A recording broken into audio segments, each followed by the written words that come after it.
ألم يعلموا أن الله يعلم سرهم ونجواهم وأن الله علام الغيوب.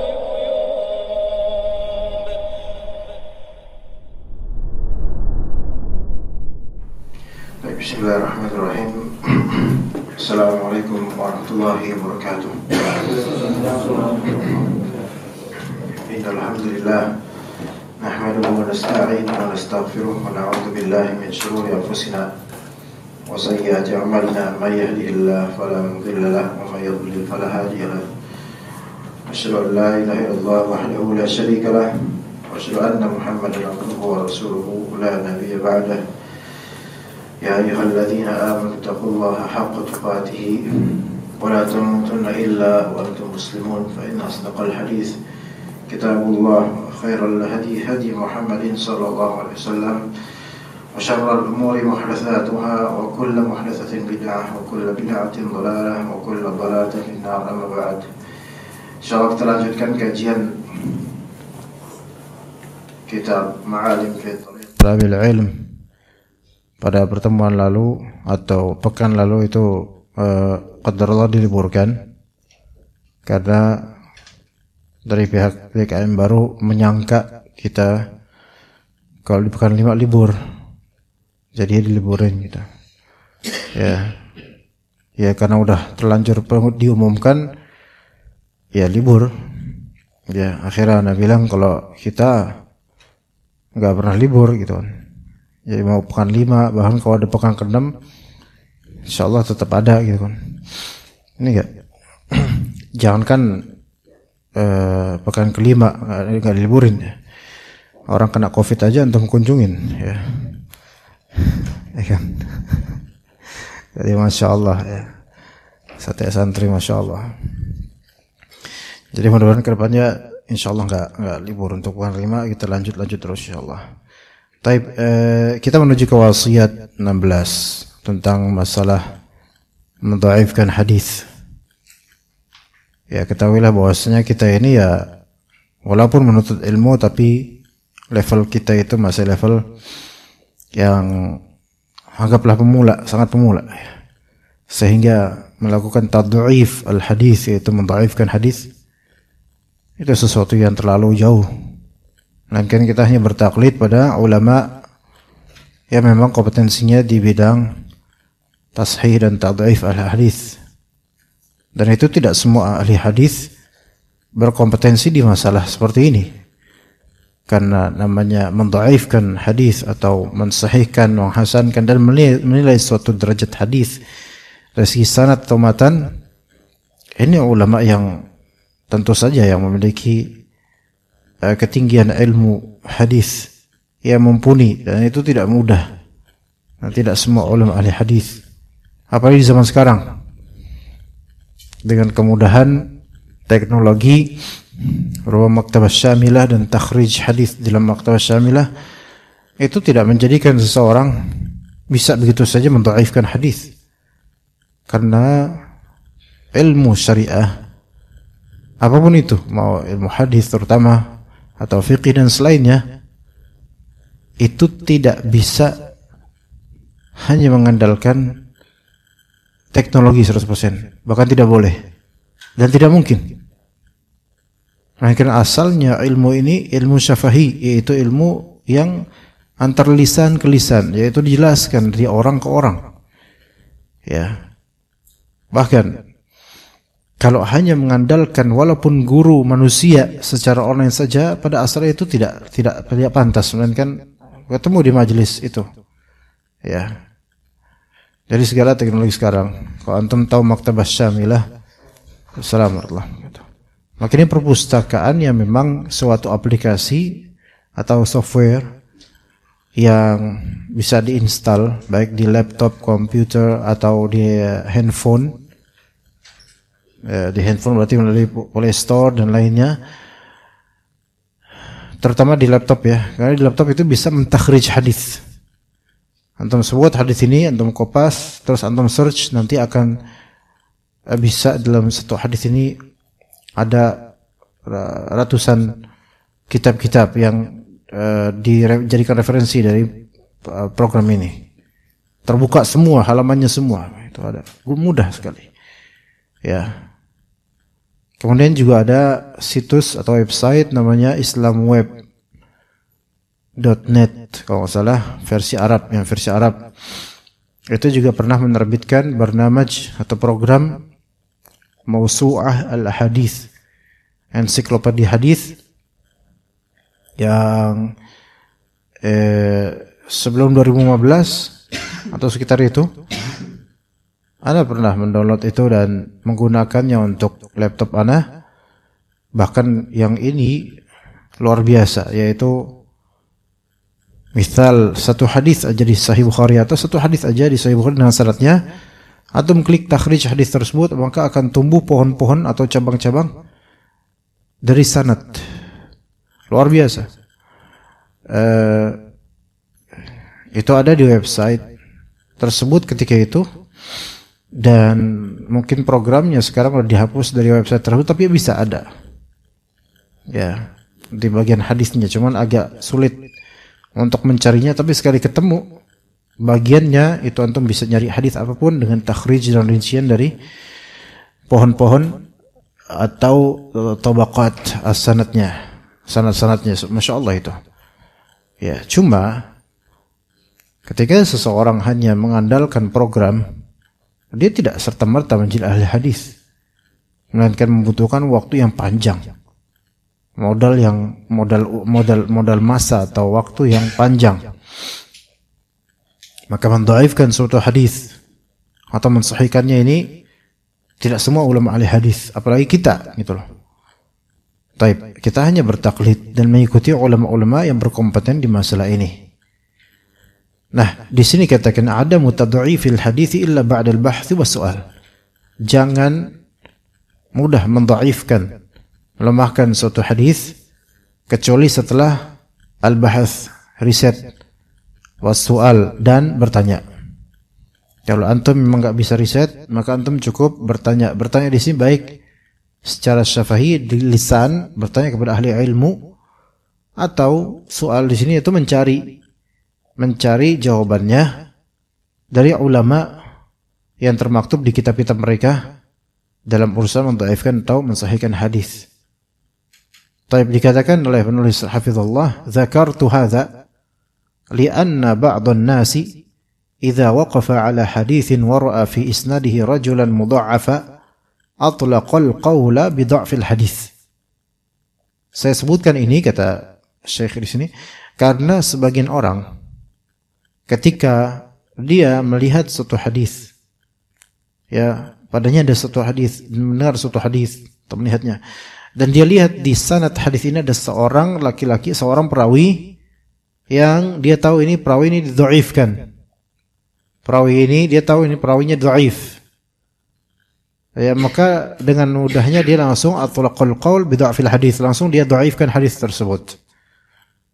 Ya. Perlu diketahui bahasanya ketika suatu hadis antum lihat jalur sanadnya juga, dan ternyata antum penuntut ilmu di bidang hadis, dan antum lihat di hadis ini ada seorang rajul yang antum tahu dia dhaif, ya, dhaif, tidak diterima atau lemah lah. Ketika antum cek misalnya di kitab Tahdzibut Tahdzibnya Ibnu Hajar al-Asqalani, atau mungkin di kitab Taqribut Tahdzib Ibnu Hajar al-Asqalani, dia mungkin dhaif. Nah, lantas karena ada satu orang dari perawi dari sanad ini, satu perawi yang dhaif, langsung antum dhaifkan hadis ini. Nah, ini berbahaya. Karena tidak mesti adanya seorang perawi dhaif di suatu sanad suatu hadis itu berarti hadis itu dhaif, belum tentu. Kenapa begitu? Nah, di sini ada penjelasannya. Wa anta ta'lamu anna minal hadithi ma yakunu lahu tariqani aw thalathun aw ashrun. Engkau tahu, harusnya tahu ya, bahwasanya sebagian dari hadis, di antara hadis-hadis, sebagian dari hadis ada yang mempunyai 2 jalur periwayatan atau 3 jalur atau bahkan 10 jalur. Ya, bisa aja jalur beda. Misal hadis fulan nanti disebut ya. Atau disebut di sini wa qad dzakartu laka sabiqan annal Jauhariyya yaqul, aku pernah menyebutkan sebelumnya di kitab ini oleh orang penulis bahwa Al-Jauhari pernah berkata, kullu haditsin la yakunu indi min mi'ati wajhin fa ana fihi yatim. Setiap hadis apapun yang saya itu belum memiliki 100 sisi sanad dari satu hadis itu. Saya belum ngumpulin 100 sisi sanad, 100 model sanad di satu hadis, maka fa ana fihi yatim. Maka saya sangat masih belum bisa apa-apa tentang hadis itu. Yatim di sini maksudnya fakir terhadap ilmu tentang hadis tersebut, belum bisa saya menilainya. Ya, jadi kalau ada satu hadis A, Rasulullah bersabda begini, kemudian dari siapa? Abu Hurairah, dan Abu Hurairah meriwayatkan ke ini. Nah, kalau satu jalur Abu Hurairah ke fulan, dari fulan. Di salah satunya ada yang dhaif. Tapi boleh jadi di tabaqat atau di sanad lainnya dari hadis yang sama ternyata ada perawi-perawi lain yang ternyata makbul atau diterima, perawi yang thiqah, yang mana hadis. Jadi kadang penilaian terhadap sanad, penilaian terhadap sanad itu belum tentu sama dengan penilaian terhadap hadisnya. Tapi apa itu sanad? Sanad itu adalah susunan rantai atau rangkaian rantai periwayatan. Ya, telah menceritakan kepada saya fulan, dia telah mengabarkan kepada saya fulan telah berkata gini. Ini adalah rantai sanad. Ya. Ada kalanya penilaian terhadap sanad itu dhaif karena ada rajul dhaif di situ, ada perawi yang dhaif di sanad tersebut. Ya. Dan hadisnya Rasulullah berkata begini, ya. Namun di kitab lain ternyata hadis tersebut ada juga di misal Sahih Bukhari. Ada juga di Sahih Al-Bukhari. Ternyata itu hadis riwayat Bukhari ada gitu. Cuman Imam Bukhari punya sanad yang berbeda di beberapa jadi penggantinya. Kalau misalnya di kitab yang antum pegang, sanadnya itu sanad dhaif karena ada fulan bin fulan. Nah, versi Al-Bukhari sanadnya itu tidak ada fulan bin fulan, melainkan beda, yaitu dari fulan bin fulan lainnya yang mana itu sahih rajulnya, thiqah. Ya. Yang antum pegang misalnya kitab Sunan Ibnu Majah. Dan untuk hadis yang ini di kitab Sunan Ibnu Majah ternyata ini dhaif memang sanadnya. Tapi di kitab Sahih Bukhari lah ini sahih. Sanadnya bagus, benar. Ya, semua rijalnya thiqah sesuai dengan kriteria Imam Bukhari. Maka antum menilai sanad itu berbeda dengan menilai hadis di sini. Ketika antum menilai sanad, maka antum katakan sanad untuk hadis ini di Ibnu Majah dhaif. Adapun sanad hadis ini di Sahih Bukhari jelas sahih. Nah, kemudian ketika telah antum menilai sanad masing-masing, sekarang nilai hadis ini hadis apa? Hadis sahih. Hadis sahih. Kenapa? Karena ada sanad yang sahih untuk hadis ini. Begitu. Bisa dipahami enggak, ikhwan? Hah? Enggak paham ya? Ya udahlah. Anda juga bingung mau memahamin. Anda memahamkan perempuan kadang lebih gampang daripada memahamkan antum, ikhwan. Ya. Coba. Waalaikumsalam.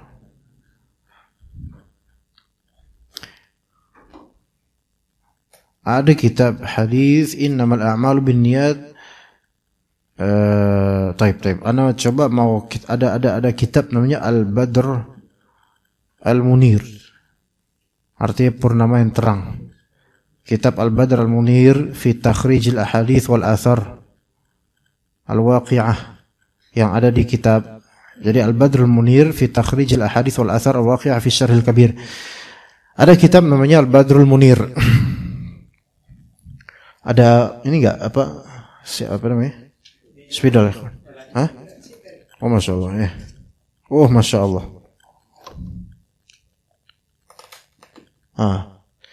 Tapi Anda mau coba buka kitab Al-Badrul Munir, namanya Purnama yang Terang, dalam mentakhrij hadis-hadis dan athar yang ada di kitab Asy-Syarh Al-Kabirnya Al-Imam Rafi'i. Jadi Imam Rafi'i itu fikih Syafi'i, seorang faqih di fikih Syafi'i, dan Imam Rafi'i ini punya kitab namanya Asy-Syarh Al-Kabir, atau disebut juga kitab Al-Aziz atau Fathul Aziz. Ini penjelasan mensyarah kitabnya Al-Wajiz Imam Ghazali. Nah, di kitab Asy-Syarh Al-Kabir atau Al-Aziz ini itu berbelas jilid, panjang ya. Luas sekali kitab ini, Masya Allah. Tentu banyak hadis-hadis di situ. Nah, kemudian Imam Ar-Rafi'i yang ada di awal abad ke-7, akhir abad ke-6, ya, menerbitkan buku itu, dan kemudian diringkas oleh Al-Imam An-Nawawi dan diperbaiki lebih banyak lagi oleh Imam Nawawi menjadi kitab Rawdatul Talibin wa Umdatul Muftiin oleh Imam Nawawi. Imam Nawawi itu setelah Imam Rafi'i. Nah, kitab Asy-Syarh Al-Kabir Imam Rafi'i ini kitab yang Masya Allah banyak ulama berkhidmat kepada kitab ini. Nah, kemudian di abad ke-8 Hijriah, tahun 700-an lah, ya 700 setengah gitu ke atas, gurunya Ibnu Hajar, namanya Ibnul Mulaqqin. Gurunya Ibnu Hajar ada namanya Ibnul Mulaqqin, menulis kitab Al-Badr Al-Munir. Ini kitab takhrij hadis. Kalau antum baca kitab ini insyaallah enggak paham, karena berat kitab ini. Ya. Berat, benar, kitab ini berat banget. Ya, untuk pemula enggak mungkin. Tapi lihat di sini mau contohkan dari kitab Al-Badrul Munir ini. Ini kan kitab Asy-Syarh Al-Kabirnya Imam Rafi'i kan fikih gitu loh. Dan di setiap dari permasalahan diusahakan ada ayat atau hadis yang mendukung hukum-hukum. Nah, kita coba di sini ya, ana mau lihat di sini hadis Nabi SAW tentang laut, air laut maksudnya. Yang disebutkan oleh Ibnul Mulaqqin dalam kitab Al-Badrul Munir, beliau membahas hadis pertama di kitab Thaharah, yaitu tentang air laut dari halaman 348 sampai halaman 381. Berapa halaman itu? 348 sampai 381 berapa halaman ya kan? 39, 30 ya 30 sekian lah. Ini 30 halaman sekian ya. Ini membahas satu hadis toh. Dan bukan membahas makna dari hadis, tapi membahas jalur periwayatan sanad hadis. Faham gak ikhwan? 30 halaman lebih. Kemudian hadis kedua disebutkan ini bahwasanya Nabi SAW wudu dari sumur Budu'ah namanya. Itu hadis tersebut. Ini hadis yang masyhur banget dalam kitab Thaharah. Itu dari halaman 381 sampai 393. Artinya kisaran 8 halaman untuk membahas satu hadis itu. Rasulullah SAW wudu di sumur Budu'ah. Beliau 9 halaman atau sekitar itu, 8, 9, membahas tentang takhrij hadis ini. Coba kita mulai dari perkataan Nabi SAW tentang air laut. Al-Bahr huwa at-tahuru ma'uhu al-hillu maitatuh. Air laut itu airnya, laut itu airnya suci menyucikan. Bangkainya halal. Ya enggak? Itu secara fikih, secara matan, itu namanya matan hadis dan maknanya, oke? Di kitab Al-Badrul Munir ini dibahas bukan itunya sekarang, bukan fikihnya. Ya, melainkan dibahas takhrij hadisnya, sahih atau dhaifnya. Maka kata beliau, hadzal haditsu sahihun jalil. Hadis ini sahih dan jalil. Maksudnya jalil di sini sifat untuk makna hadis ini gitu loh. Agung, maknanya agung. Karena kitab fikih itu rata-rata yang besar-besar pasti ada hadis ini.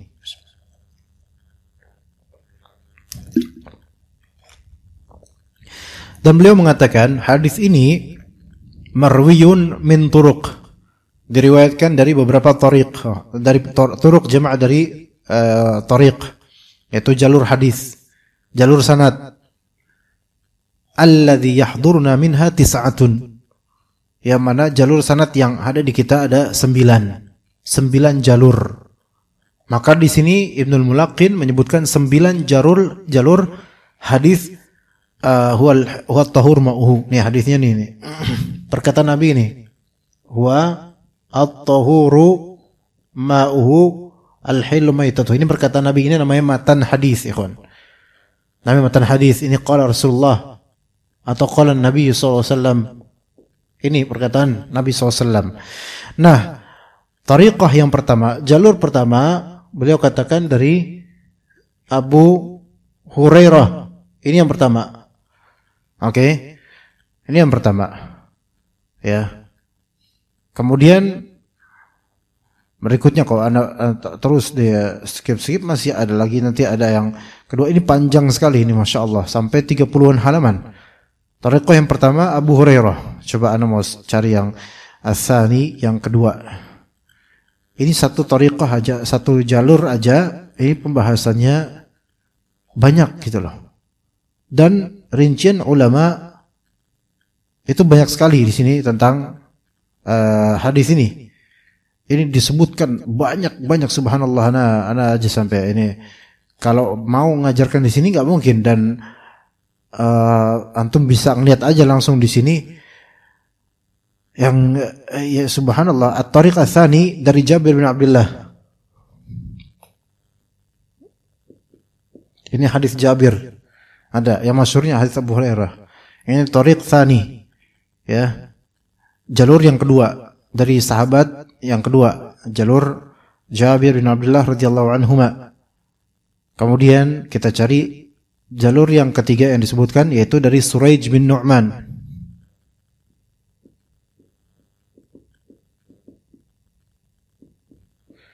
Itu ada lagi dari Suraij bin Nu'man. Afan. La kok Suraij bin Nu'man itu bukan sahabat. Di mana ini? Penghapusnya mana? Ini dah. Ini pecian ini.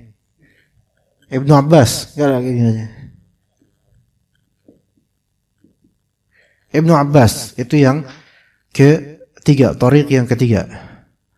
Taib, tariq yang keempat, jalur yang keempat, maka itu dari Ibn Al-Firasi. Ini asing. Ibn Al-Firasi. Ya.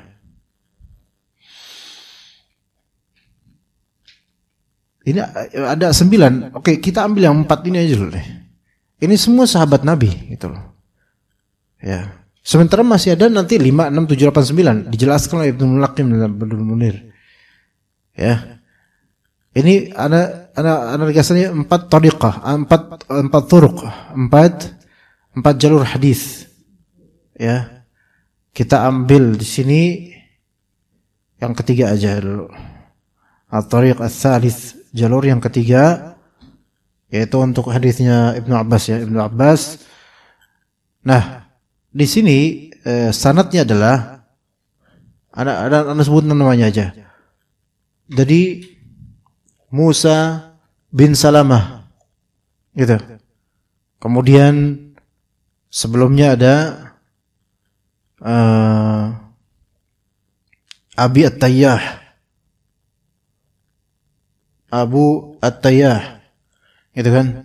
Sebelumnya ada Hamad bin Salamah, ini masyhurnya ulama ahli hadis. Bin Salamah, oke. Kemudian ada Suraij bin Nu'man, ini yang disebut Suraij bin Nu'man. Suraij bin An-Nu'man. Ini namanya sanad ke Ibnu Abbas ke Rasulullah, gitu loh. Terus sini. Ini satu sanad ini. Satu jalur sanad, namanya satu tariq as-sanad, satu sanad. Oke? Kemudian kita coba cari sanadnya yang menuju ke Jabir bin Abdullah radhiyallahu anha. Yang mana itu masih kompleks banget. Yang Jabir bin Abdullah itu panjang juga penjelasannya. Ya, panjang juga penjelasannya. Taib tadi di mana? Ya subhanallah, panjang-panjang ini. Ya. Di sini maksud kita ambil yang Tariq Abu Hurairah aja dulu. Tariq Abu Hurairah ini banyak sekali jalur yang seperti ini dia. Dari Abu Hurairah. Ini ada sanad, ini ada rantai lagi, ini ada jalur lagi gitu. Panjang. Ini juga ada lagi. Panjang seperti ini. Artinya ya ikhwan, ini satu hadis. Dari satu sanad Abu Hurairah saja, dari jalur Abu Hurairah saja mungkin menelurkan 3 atau lebih, yaitu 3 sanad jalur lagi lebih gitu loh. Di sini Jabir bin Abdullah mungkin aja adalah 3 lebih. Ibnu Abbas ini 1. Taib. Anggaplah ini 3 jalur, 3, 1. Berarti ada berapa? Ada 7. Artinya untuk 3 ini ada misalnya 7 sanad. 7 sanad. Nah, misal ini sanad ini sahih semua, rijalnya thiqat, bagus semua. Ini thiqat, bagus semua. Yang 3 ini 3 bagus semua, 3 ini bagus semua. Tapi di sanad yang versi Ibnu Abbas ternyata di antara perawi di sini misal anggap aja Abu Tayyah ini bermasalah. Ternyata dia dhaif. Oke. Ini semua nih udah bagus nih. Ini dhaif. Baik. Antum kemudian buka kitab hadis yang bersanad dan kebetulan antum buka versi sanad ini. Antum menemukan ini oke, Abu Tayyah, ini bermasalah nih orang. Ini bermasalah ini. Misal saja. Bermasalah nih. Didhaifkan oleh ulama, gitu kan? Wah, ini berarti ini dhaif. Oke. Ketika antum katakan oke, ini dhaif, misalnya ini dhaif. Oke, antum benar ini dhaif, ini orang ini dhaif misalnya. Apakah kemudian antum katakan berarti ini hadis yang dhaif? Benar enggak itu? Antum periksa, cek ini sanad ada Abu Tayyah dan antum cek di beberapa kitab Rijalul Hadis dan tarikh hadis ini dhaif. Enggak dipercaya oleh ulama, gitu kan? Anggap saja begitu dan ternyata benar misalnya. Oke, kalau antum katakan sanad hadis ini dhaif. Benar enggak kalau antum bilang sanad ini dhaif? Benar enggak? Benar. Tapi kemudian kalau antum bilang berarti hadis ini hadis dhaif. Boleh enggak gitu? Enggak boleh sebelum antum memeriksa jalur lain yang ternyata jalur-jalur ini malah rata-rata sahih. Ini aja yang bermasalah karena dia. Maka hadis ini hadis sahih. Namun dengan sanad versi ini sanad yang dhaif. Faham enggak Syekhan? Makanya kadang-kadang di beberapa kitab hadis para ulama muhaqqiq mereka mengatakan, memberikan komentar di hamish atau di footnote, al haditsu sahihun was sanadu dhaifun. Hadisnya sahih tapi sanadnya dhaif. Itu ada kayak gitu. Itu bukan berarti hadisnya dhaif. Iya, sanad yang kebetulan antum temuin di situ sanadnya dhaif. Tapi karena ada jalur lain yang sahih, maka hadisnya hadis sahih. Begitu. Hadisnya hadis sahih gitu loh. Oke, bisa dipahami sini kawan? Ya. Atau kadang-kadang hadisnya hasan. Ya, jadi kompleks ikhwan, enggak semudah itu untuk melihat hadis. Ya. Ini baru satu sampel dari ratusan ribu hadis, ya. Begitu. Itu pun dengan sampel kayak gini pun enggak semua antum clear, ya. Masih ada yang gantung di kepalanya, terlihat dari aura yang ada di kepala antum, ya. Paham enggak ikhwan? Insyaallah jati bening atau jati keruh. Maka dikatakan oleh penulis di sini, fala tatasarra' bi tad'ifi haditsin illa bit taqyid. Wa la'alli adribu mithalan hatta yattadihul maqam. Maka janganlah engkau bermudah-mudah untuk atau tergesa-gesa untuk mendhaifkan hadis kecuali dengan adanya taqyid. Apa taqyid di situ, apa terjemahannya? Apa taqyid di situ terjemahannya? Dengan memastikannya. Enggak memastikan. Enggak illa bitaqyid di sini mungkin bisa maknanya begini. Janganlah engkau mendhaifkan suatu hadis kecuali dengan mengkaitkannya, yaitu mengikat dengan sanadnya saja. Misalnya, saya nggak tahu hadis ini sahih atau dhaif, tetapi sanadnya dhaif, itu boleh. Faham nggak, ikhwan? Misal hadis huwa tahur ma'uhu. Misal saja, misal. Dan kemudian antum suatu ketika iseng buka kitab hadis apa gitu yang bersanad misalnya. Misal antum buka kitab kitab Sunan Ad-Darqutni misalnya. Misal saya, dan ternyata ada hadis ini dan hadis ini dengan sanad ini nih antum dapatnya nih. Ya. Maka antum lihatlah Abu Tahir ini dhaif ini. Tafsir ana periksa di kitab-kitab ilal, kitab-kitab rijal hadis ini dhaif. Tapi kata beliau, la tatasarrab bi tad'ifil hadis. Jangan kamu tergesa-gesa melemahkan suatu hadis. Kecuali kalau memang kamu lihat itu hadis lemah sanadnya, maka taqyid, kaitkan kelemahan itu di sanad yang antum dapetin saja. Antum boleh mengatakan, yang saya tahu sanad ini dhaif, tetapi untuk hadis saya belum bisa mendhaifkannya. Faham enggak ikhwan di sini, ikhwan? Hah? Enggak begitu paham? Ya udah. Anda enggak mau maksain diri antum untuk paham, tapi yang penting antum dengar aja udah berpahala insyaallah. Karena untuk memahamkan antum itu suatu beban yang besar sekali ini buat ana. Dah.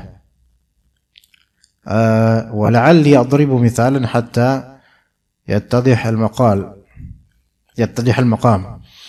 Ya, saya beri contoh satu misal sampai permasalahan ini agak jelas. Qad ya'ti haditsun lahu tariqan. Kadang-kadang ada satu hadis yang sama gitu. Tapi memiliki dua jalur. Tariqun yathbutu bihil haditsu wa tariqun la yathbutu bih. Ada satu jalur, jadi satu hadis yang sama nih. Tapi satu hadis ini punya dua jalur sanad. Satu jalur itu menjadikan hadis ini sahih, thabit. Tapi ada satu jalur ini dhaif gitu loh. Kayak gini nih. Ini jalurnya dhaif, ini jalurnya sahih gitu loh. Fa min dzalika fi ma azkur, di antaranya ma rawahu al-Imam Ahmad wa Ibnu Majah an Umar radhiyallahu anhu qala.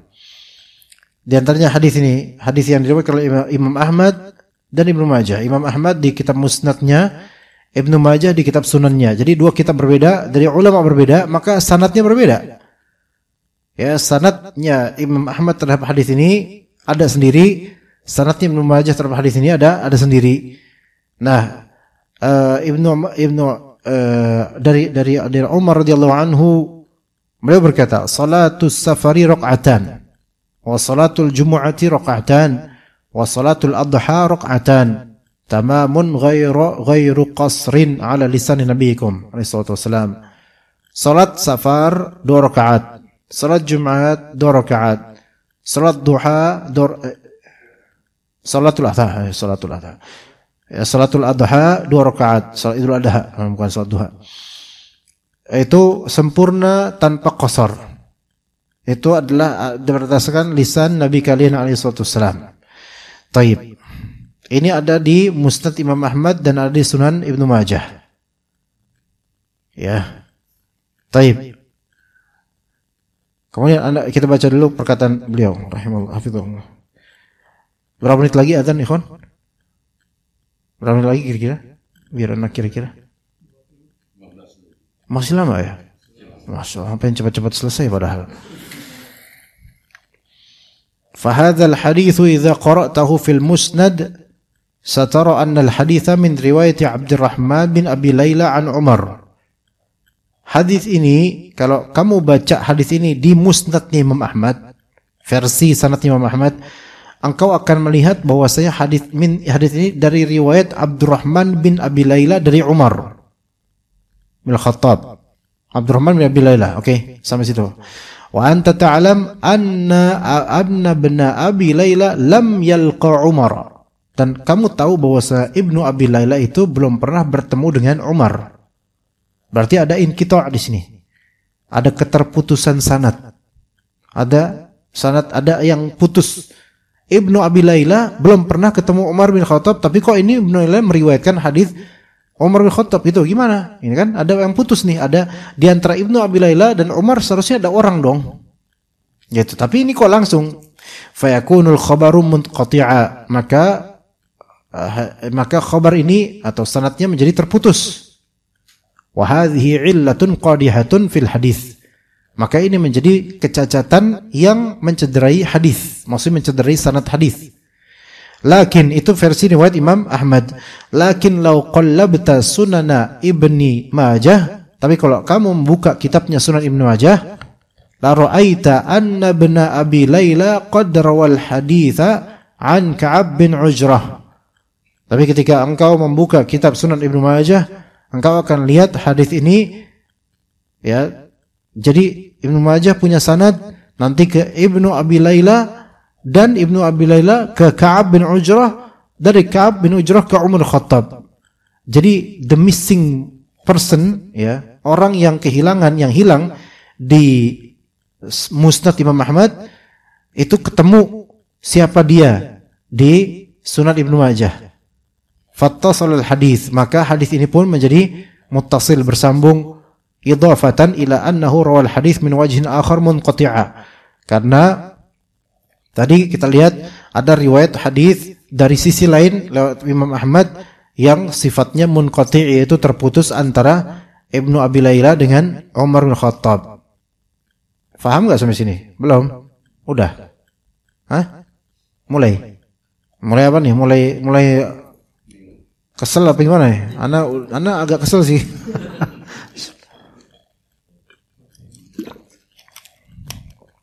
Coba Anda buka dulu.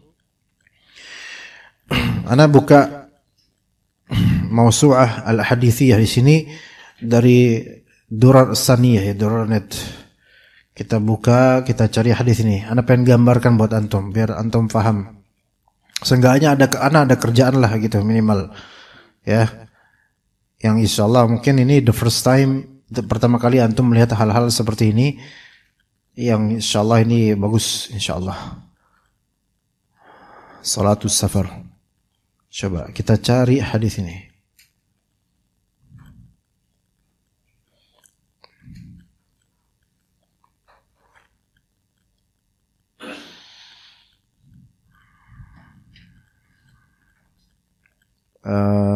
Tadi salatus safar raq'atan wa salatul jum'ati raq'atan. Tamamun ghair qasr. Coba Anda cari lagi.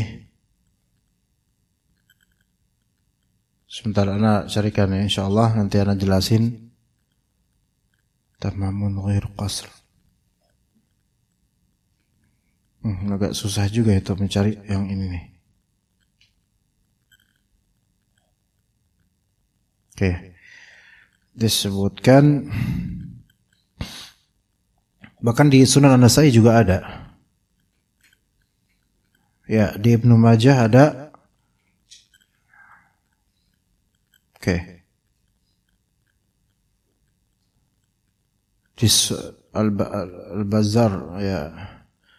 Tapi tidak ketemu kalau di Musnad Imam Ahmad. Ya, ketemunya di ini ketemunya, oke, anak ketemunya di sini di Sunan Nasa'i dan Ibnu Majah. Taib, coba kita buka hadisnya. Sebentar, Ana.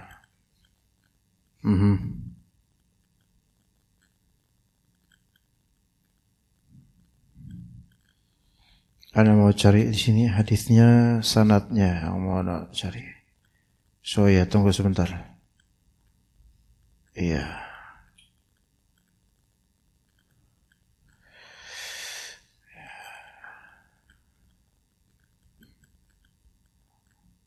Kita cari coba di Sunan An-Nasa'i tamamun ghair qasr.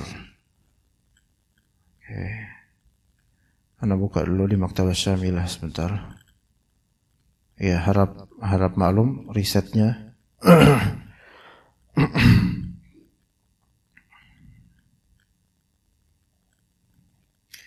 Nanti kalau anda udah dapat insyaallah anda gambarin buat antum insyaallah. Sehingga seenggaknya ada gambaran.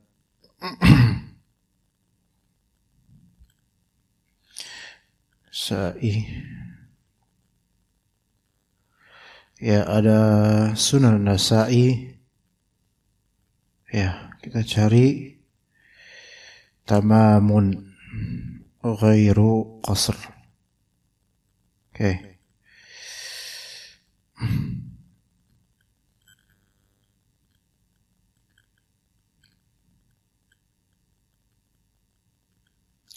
Coba di sini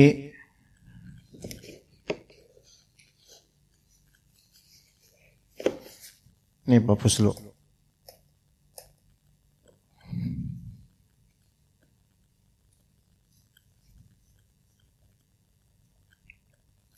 Ana dapat dari riwayat Imam Nasa'i di Sunan As-Sughra-nya beliau. Ini di kitab Sunan Nasa'i, Al-Imam An-Nasa'i. Beliau dapat hadis ini dari Ali bin Hujr. Ya. Ali bin Hujr dari Syarik dari Zubaid dari Abdurrahman bin Abi Layla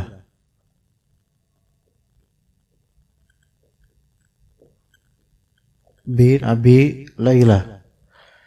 Ya, kemudian di sini langsung ke Umar, oke? Terus Umar bilang, salat Jumat 2 rakaat, salat ini 2 rakaat, salat ini 2 rakaat, salat safar 2 rakaat, sempurna tanpa qasar, sesuai dengan lisan Nabi SAW. Oke? Nah, di footnote di sini dikatakan oleh muhaqqiq hadithun sahih. Perkataan Umar ini tadi yang disebut salat musafir begini gitu. Hadis ini sahih. Wa hadza isnadun fihi inqita'.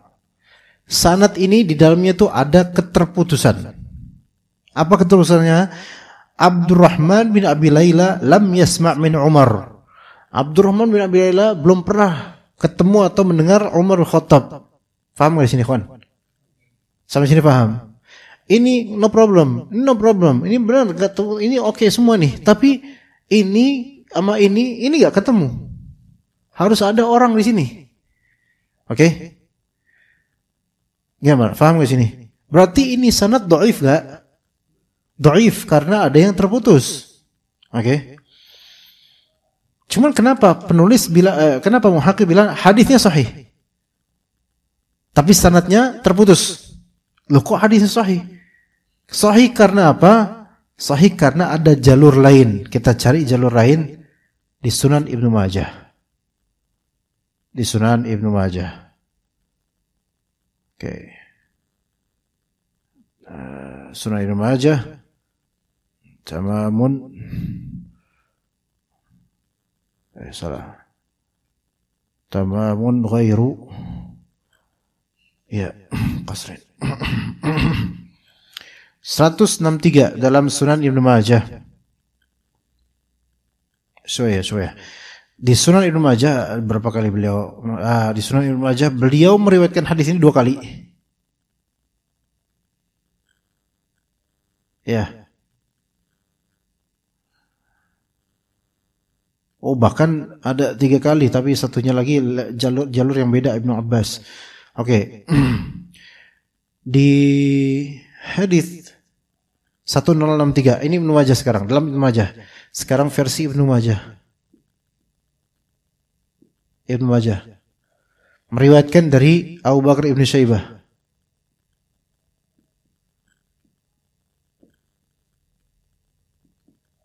Ibn Abi Syaibah. Ya, afwan, agak merantakan ini. Ini dari siapa? Dari Syarik. Dari Syarik. Ini menarik. Sama ini. Dari Zubaid. Dari Ibnu Abi Layla. Sama. Sama ini sama nih. Dari Umar langsung. hadis yang sama.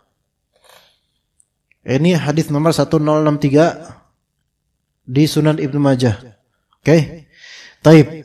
Menurut antum gimana nih? Sanadnya ketemu enggak? Munqati juga, putus juga. Di mana keputusannya? Ini sama persis bersama. Cuman perbedaannya An-Nasai dapat dari Ali bin Hujr, Ibnu Majah dapat dari Abu Bakar bin Abi Syaibah. Dan dari dua orang ini sama ke Syarik Zubaid ini sama gitu. Oke. Itu di nomor 1063.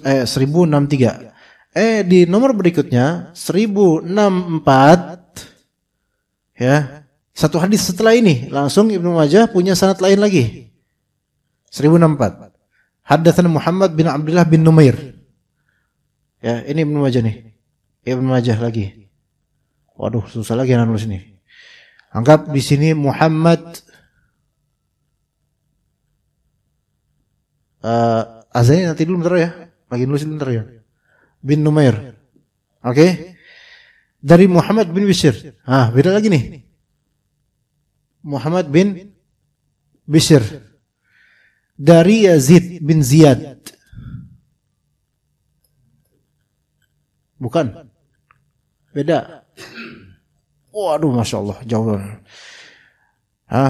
Yazid bin Ziyad dari Zubaid. Sama nih di sini. Zubaid lagi kan? Zubaid dari Abdurrahman bin Abi Layla. Sama nih. Ada Abdurrahman bin Abi Layla dari Ka'ab bin Ujrah. Ka'ab dari Umar. Aduh, Masya Allah, pegel juga ya. Syuf, lihat di sini. Sanad ini sama ini beda. Padahal sama-sama versi Ibnu Majah. Ya. Ketemunya nanti di mana? Di Zubaid. Tapi versi yang ini Zubaid ada Ka'ab bin Ujrah. Enggak. Zubaid dari Ibnu Abi Layla, Ka'ab bin Ujrah, Umar. Maka antara Ibnu Abi Layla dengan Umar ada satu orang, Ka'ab bin Ujrah. Ini baru bisa nih, benar nih. Ini mutasil, nyambung. Gimana, paham gak ikhwan? Kalau antum hanya ngelihat di Nasai seperti ini, penghukuman sanad hadis ini apa? Dhaif atau sahih? Dhaif, karena ada keterputusan antara ini sama ini. Kalau antum buka Ibnu Majah tapi versi ini saja, sanadnya dhaif atau sahih? Dhaif juga, karena nggak ada beda dengan ini. Bedanya cuman pengambilan Ibnu Majah ini versi Abu Bakar Ibnu Syaibah, kalau ini versi ini tapi kembali ke syarik lagi. Nah, di sini nggak pakai syarik, nggak ada syarik di sini. Ibnu Majah dari Muhammad bin Numair, kemudian Muhammad bin Bishr, kemudian Yazid bin Ziyad, baru kemudian nyambungnya sama-sama ke Zubair. Cuman versi Zubair, tapi versi mereka ini nanti diadakan adanya Abdurrahman bin Abi Layla, Ka'ab bin Ujrah, dan ada ini. Maka sanad yang ini sahih atau dhaif? Sahih. Hadis sahih karena enggak ada keterusan, nyambung semua, muttasil. Itu syarat hadis sahih, muttasil sanad. Nah, maka kata para ulama, sanad ini dhaif, namun hadisnya sahih karena ada jalur lain yang sahih di kitab lain gitu loh. Sanad hadis ini dhaif tapi hadisnya sahih karena satu hadis setelahnya ada sanad yang sahih. Gimana, paham gak ikhwan? Makanya ketika antum baca satu hadis tok dengan sanad ini, terus lihat sanad hadis dhaif, langsung antum bilang, hadisnya dhaif nih, nggak bisa nih. Sotoy antum. Karena ada jalur lain di kitab lain. Ini baru satu sampel dari entah berapa ribu sampel. Ya, begitu. Kita azan dulu. Biar otaknya agak sedikit istirahat, ya gitu. Fadl. Abah mana Abah? Ayo Bah. Ayo Fadl. Ada ulangi lagi tadi perkataan penulis hafizallah, fahadzal hadis. Ini beliau mengkomparasikan antara riwayat Ibnu Majah dengan riwayat Musnad Imam Ahmad. Ya, kalau di kitab ini, di kitab Ma'alim ini. Sementara yang tadi Anda buka bukan riwayat Imam Ahmad, tapi yang Anda buka riwayat An-Nasai dan riwayat Ibnu Majah. Cuman secara esensi sama lah gitu. Maka kata penulis hafizallah, fa hadzal haditsu idza qara'tahu fil musnad satara anna al haditsa min riwayati Abdurrahman bin Abi Laila an Umar. Di hadis ini jika antum baca di Musnad Imam Ahmad, ibaratnya kayak tadi di Sunan An-Nasa'i, maka antum akan melihat bahwasanya hadis dari riwayat Abdurrahman bin Abi Laila ke Umar, itu antum tahu bahwasanya Abdurrahman bin Abi Laila itu lam yalqa Umar, belum pernah bertemu dengan Umar bin Al-Khattab. Belum pernah bertemu aja walaupun sezaman, itu sudah dianggap terputus loh Pak Ikhwan. Walaupun sezaman. Tapi kalau emang para ulama mengatakan ini dua orang ini enggak pernah ketemu, maka berarti enggak ada, ini enggak benar, ini tidak benar, tidak syaratnya tidak benar, terputus. Fa yakunul khabaru munqati'a, maka ini munqati', riwayat Imam Ahmad munqati', terputus. Wa hadhihi illatun qadihatun fil hadits, yang namanya inqita'us sanad itu adalah suatu illah, yang suatu kecacatan yang berbekas pada hadis sehingga sanadnya jadi dhaif. Taib. Kalau antum baca ini terus antum mendhaifkan hadisnya langsung, maka ini tasarru' namanya, tergesa-gesa. Kenapa? Karena jalur sanad hadis ini bukan cuma ini doang. Di kitab-kitab ulama lain juga ada. Maka kemudian lakin law qallabta Sunan Ibnu Majah, tapi kalau antum kebat-kebat bukunya Ibnu Majah, la ra'aita anna Ibnu Abi Laila qad rawa al-haditsa an Ka'ab bin Ujrah. Antum akan dapat ternyata 1064 ini dengan sanad dengan jalur lain ini ada dari Zubayd dari Ibnu Abi Laila, ada Ka'ab bin Ujrah ke Umar. Jadi ada wasilah dan wasithah perantara antara Ibnu Abi Laila ke Umar, ada satu orang. Muncullah di sanad ini. Sementara di sini enggak muncul. Nah, maka fattasal al-hadits, maka nyambunglah ini sanad hadis ini nyambung. Idhafatan ila annahu rawal haditsa min wajhin akhar munqati', ya begitu. Jadi hadis ini secara nilai value-nya sahih. Tapi kalau diperiksa sanad masing-masing dari kitab-kitab ini sanadnya dhaif, ini sanadnya dhaif, ini sanadnya sahih, begitu. Ya. Idzan kalau begitu, fa talibul ilmi aw talibul hadithi yanbaghi an yakuna daqiqan fi kalamih. Penuntut ilmu ini kalau penuntut ilmu berarti global. Untuk bidang apapun dari bidang syariat, atau talibul hadis atau penuntut ilmu hadis, hendaknya ucapannya itu daqiq. Ucapannya itu daqiq. Apa maksud daqiq? Daqiq itu enggak mesti detail, enggak mesti panjang, enggak mesti, tapi daqiq itu memiliki kedalaman yang telah ada riset sebelumnya, gitu loh. Ya. Itu makna daqiq. Kalau detail itu tafsil, beda. Daqiq sama tafsil beda, ikhwan. Daqiq itu memiliki kedalaman yang benar karena udah ada riset sebelumnya. Kalau tafsil, maka itu dijabarkan panjang lebar, itu beda. Yang kayak gini Anda jelaskan kayak gini nih, Anda jelaskan kayak gini namanya tafsil. Perincian. Ya. Penjelasan panjang lebar nih, ini tafsil namanya. Tapi kalau daqiq, walaupun enggak panjang, daqiq, maka itu menunjukkan ada kedalaman dan ketepatan. Maka itu daqiq. Sehingga misalnya hadis ini sanadnya, hadis ini memiliki beberapa sanad yang dhaif karena riwayatnya terputus. Namun kesimpulannya hadis ini adalah hadis sahih karena ada riwayat yang menyambungnya. Maka ini kalam daqiq. Daqiq itu yaitu true dan tepat sasaran, tanpa harus berpanjang-panjang, itu daqiq namanya. Ya. Faham di sini, kawan?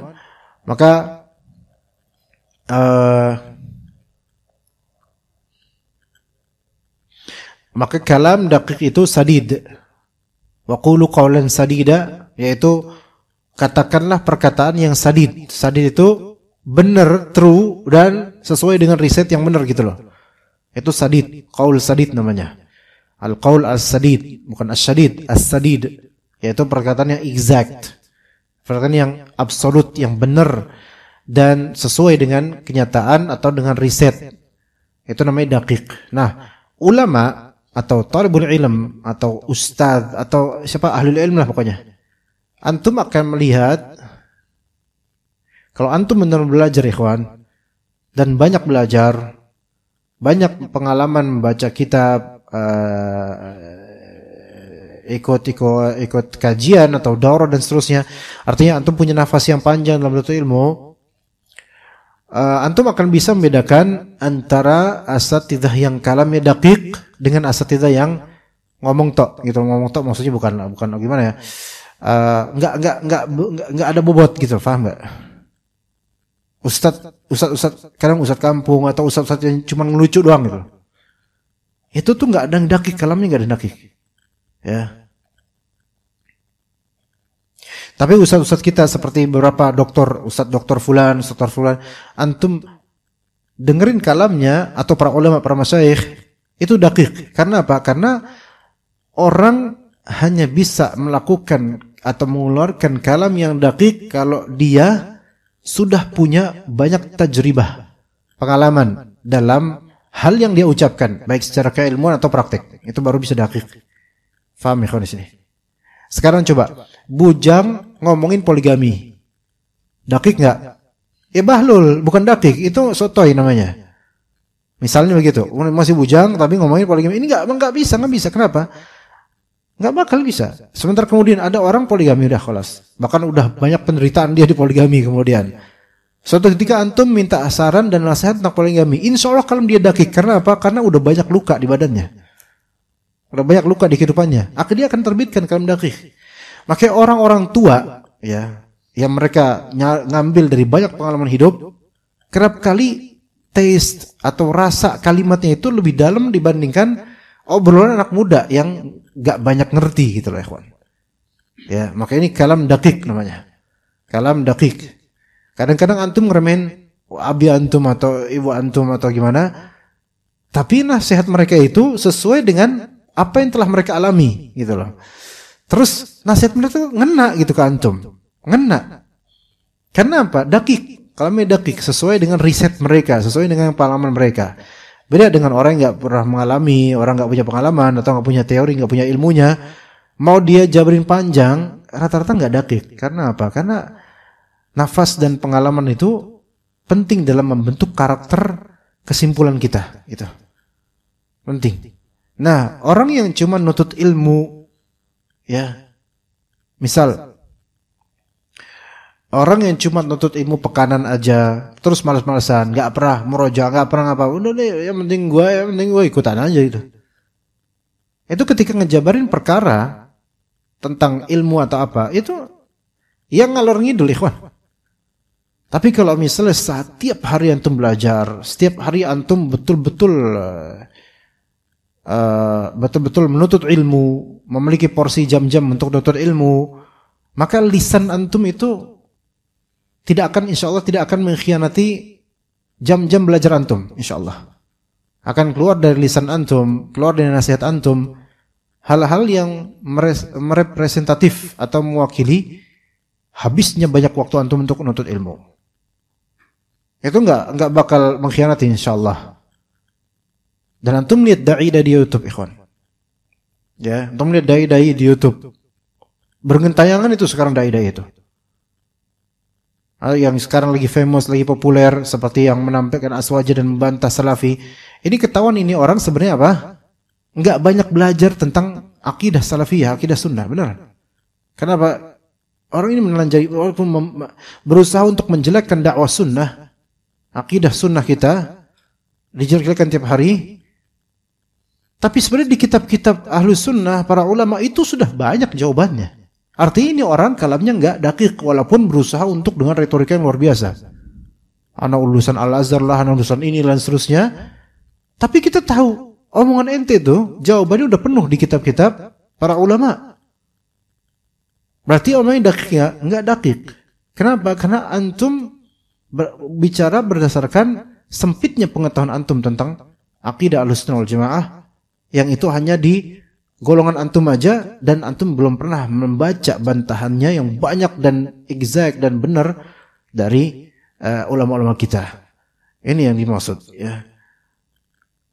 Maka pentingnya ya ikhwan, kita kalau misalnya ingin di antara nasihat kita sampai ke kalbu orang, selain ikhlas, tentu saja paling awal ikhlas, tapi lisan yang terucap itu atau buah dari lisan itu sesuai dengan akar pohonnya, yaitu qalbu, sesuai, dan qalbu itu sesuai dengan porsi apa yang dimasuki ke dalamnya.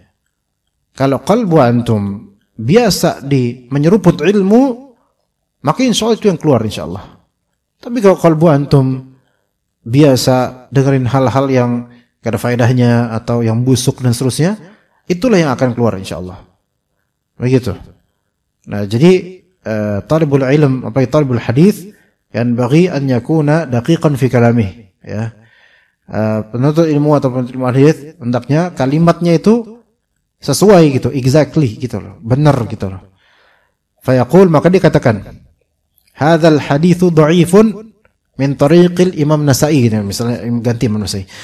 Hadis ini dhaif dari jalur Imam Nasa'i, ya, maka itu enggak masalah. Daqiq ini namanya taqyid. Ini yang tadi disebut taqyid, yaitu diikat dengan jalur ini. Hadisnya tidak dhaif. Namun dhaifnya hadis ini namun sanadnya ini dhaif gitu.